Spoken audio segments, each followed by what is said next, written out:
কিন্তু শিক্ষক দেওয়ার ব্যবস্থা করেননি। এবং কি করেছেন? পয়সার বিনিময়ে অযোগ্যদেরকে স্কুলে পাঠানোর ব্যবস্থা করেছেন আপনারা। কোনো ছাড় হবে না আপনাদের, কোনো ছাড় হবে না আপনাদের।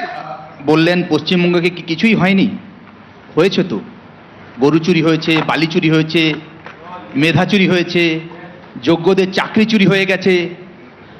আপনারা বলুন তো, এই 15 বছরে কটা নিয়োগ করেছেন পরিচ্ছন্ন?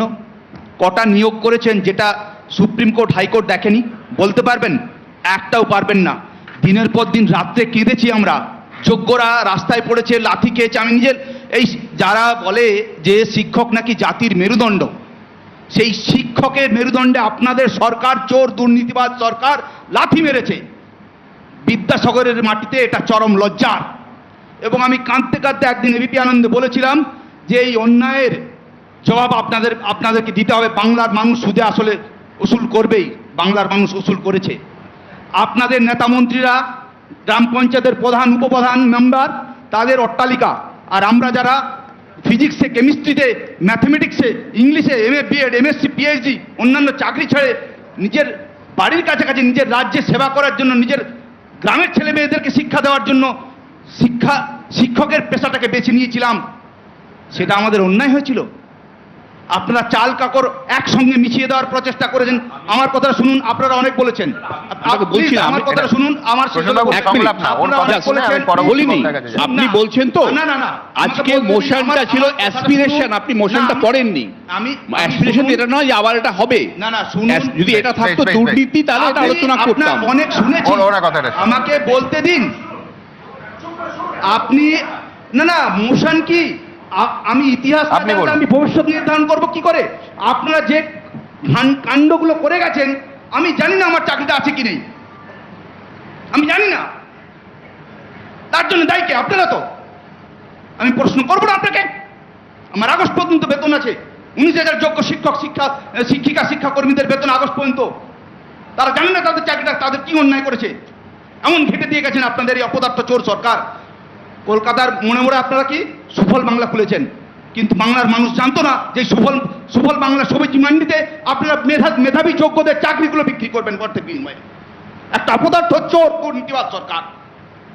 আগে আপনাদেরকে দায় নিতে হবে, তারপর আমি নতুন সরকারের কাছে প্রত্যাশা দাবি করব।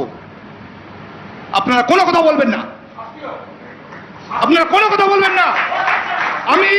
আমি অল্প বয়সে আমার বাবাকে হারিয়েছি। আমার মতো হাজার হাজার ছেলেরা সংগ্রাম করে, লড়াই করে গ্রাম বাংলার বিভিন্ন প্রান্ত থেকে উঠে এসছে, শুধু শিক্ষকের মতো পেশাকে বেছে নিয়ে অন্যান্য PhD করেছে, কেমিস্ট্রিতে, ফিজিক্সে, ম্যাথমেটিক্সে। তারা অন্যায় করেছে। এই পেশাটাকে বেছে নিয়ে বড় বড় ডায়লগ দিচ্ছেন মঞ্চে বসায়। আপনাদের কোনো অসুবিধা হয় না। আমার পরিবারের দায়িত্ব কে নেবে? আমাদের 19,000 যোগ্যদের দায়িত্ব কে নেবে? বলবো আমি, আমাকে বলতে দিতে হবে। আপনারা বলছেন কিছু করেননি। আপনাদের দুষ্কর্মের জন্য প্রশান্ত স্যার, সুবল স্যার, তারা পৃথিবীতে নেই। কেন? মারা গেছে। অনেকে ডিপ্রেশনের, আপনারা খোঁজ নিয়ে দেখুন, সাইকোলজিস্টের কাছে ভিড় লেগে গেছে, পাগল হওয়ার মতো উপক্রম। ওনাদের কাছে দাবি তো আমরা জানাবোই, কিন্তু আপনারা কেন আমাদের সঙ্গে এরকম করলেন তার কৈফিয়ত আমরা চাইবো না আপনাদের কাছে। কেন আমাকে লাঠি মেরেছিলেন? কেন পুলিশ দিয়ে আমাদের সহকর্মীদের চোখ নষ্ট করে দেওয়ার প্রচেষ্টা করেছিলেন বিকাশ ভবনের বাইরে? প্রশ্ন করবো না আপনাদেরকে? তার পাপের শাস্তি আপনারা পেয়েছেন। এবং আপনাদেরকে এর দায় নিতে হবে। সবচেয়ে বড় ক্ষতি আপনারা কি করেছেন জানেন? বাংলার গরিব বাড়ির ছেলেমেয়েরা যে শিক্ষা ব্যবস্থার উপরে নির্ভর করে, সেই শিক্ষা ব্যবস্থাকে আপনারা শেষ করে দিয়েছেন।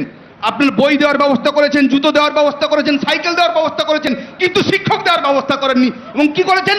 পয়সার বিনিময়ে অযোগ্যদেরকে স্কুলে পাঠানোর ব্যবস্থা করেছেন আপনারা। কোনো ছাড় হবে না আপনাদের, কোনো ছাড় হবে না আপনাদের। যে কষ্টটা আমরা প্রতি রাতে কাটছি, কত লোক, কত শিক্ষক ডিপ্রেশনের ওষুধ খাচ্ছে, পাগল হওয়ার মতো উপক্রম, তার দায় নেবেন না আপনারা? তাদেরকে আবার দ্বিতীয়বার পরীক্ষায় বসিয়েছেন। 40 বছর, 45 বছর, 50 বছরের শিক্ষক শিক্ষিকাদেরকে লজ্জা করে না আপনাদের? তারা যদি পাস না করে তাদেরকে আবার তাদের ছেলে মেয়েদের, তাদের ফ্যামিলির দায়িত্ব কে নেবে? আমার চাকরি কেড়ে নিয়েছেন, আমাকে লাঠি মেরেছেন, আমার পিঠ ঘষে পুলিশের, কলকাতায় পুলিশ, আপনি পুলিশ আছেন, অপদার্থ একটা নোংরা পুলিশ দলদাস।